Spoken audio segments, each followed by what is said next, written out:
Hi guys! Good evening! So, welcome back again sa aking video. Oh my gosh! Kinuha ni Fraser yung kumot ko! Okay, tingnan nyo yan. Galing no? Galing!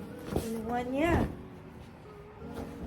So, for today's video guys, gusto ko lang mag-video kasi burnout na ako. Burned out. Stress na ako sa ginagawa kong case study guys. Pero ito na naman yung last kong case study.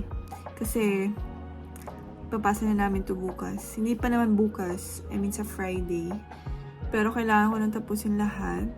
Kasi, bukas, mamaya, siguro, mag-aaral ako konti. Kasi meron kaming long exam sa Friday. So, ito na yung last na case study ko. Ang topic ko is, impacted tooth number 3. Habang gumagawa ako ng mga churba-churba dito, mga assignments, nanonood ako ng vlog. Meron pa akong pag-aralan guys, makapal to. Meron pa dun.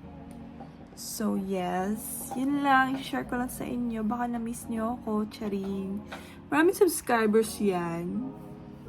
Wala lang, gusto ko lang mag-video kasi pampatanggal ng tawag nito ng stress.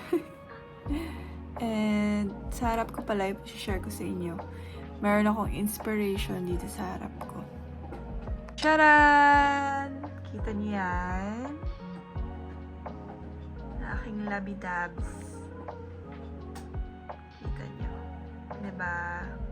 Bisi-bisiyan ako ngayon. Kita niyo yan? Yan. And yan. Thanks for watching! Bye!